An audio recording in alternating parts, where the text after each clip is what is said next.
సమయం ఇచ్చిన గారికి మరియు దైవజనులకు మరి ధన్యలయ్య గారికి మరి తమ్ముడు అనిల్ని బట్టి పేరు పేరున అందరికీ మీ కూడి ఇచ్చిన మీ అందరికీ వందనాలు తెలియజేస్తున్నాను.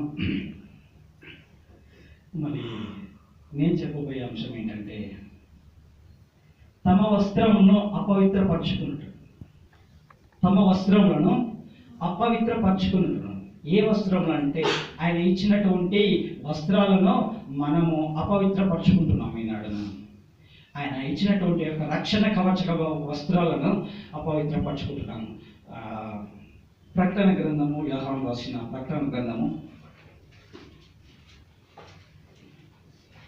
యోహాను యేసు ప్రభుకు ప్రియ శిష్యుడు, మంచి స్నేహితుడు కూడా, మంచి ప్రియ శిష్యుడు.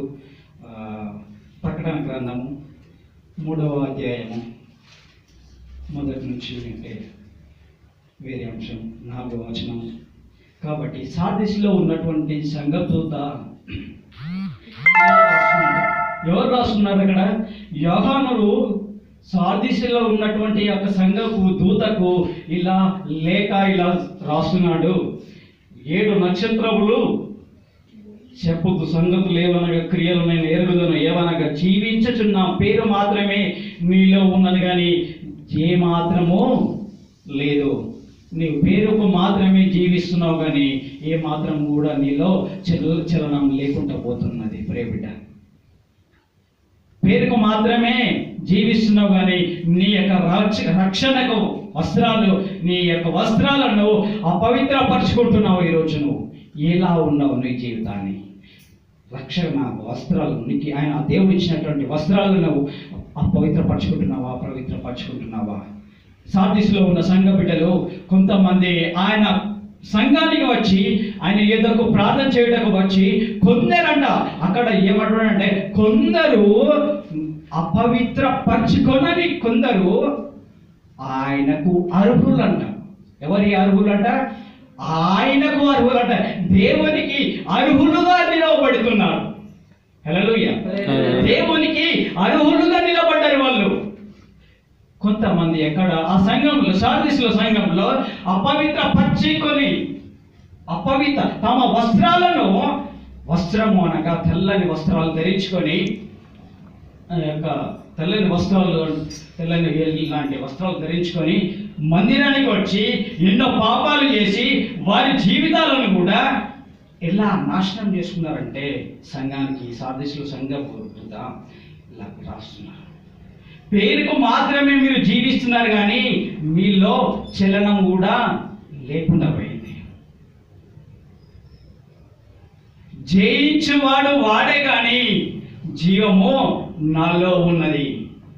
నాలో ఉన్న జీవాన్ని మీరు వెతుకుడి. ముందు నాలో ఉన్న జీవాన్ని మీరు వెతుకుడి, తర్వాత నేను వెతుకుతాను అని లేఖనం సెలవిస్తున్నాయి.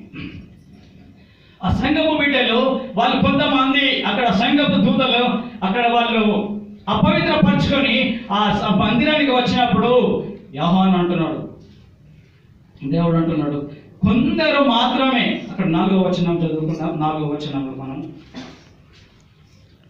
3వ అధ్యాయం 4వ వచనం.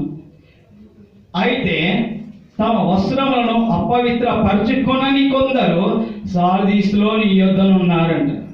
ఎక్కడ ఉన్నారంట? ఈ సంఘంలో ఉన్నారు. వీళ్ళంతా సార్దీస్ సంఘంలో ఉన్నారు. అపవిత్రపరచుకొనని కొందరు అంట. ఎలాంటి మచ్చ లేని, ఎలాంటి మరకలు లేని, ఎలాంటి పాపం లేని కొంతమంది ఏ సంఘంలో ఉన్నారు? సార్దీస్ సంఘంలో ఉన్నారు. కానీ మన జీవితంలో మనము ఎక్కడున్నాం? మనము ఎక్కడున్నాం అన్నది క్వశ్చన్ చేసుకుందాం మన జీవితంలో. అయితే తమ వస్త్రములను అపవిత్రపరచుకొనని కొందరు సార్దీస్లో నీ యొద్దనున్నారు. వారు అర్హులు కనుక తెల్లని వస్త్రము ధరించుకొని నాతో కూడా సంచరించెదరు. పరలోకంలో ఉన్నటువంటి ప్రభువైన యేసుక్రీస్తుతో కూడా, ఆయనతో కూడా మనము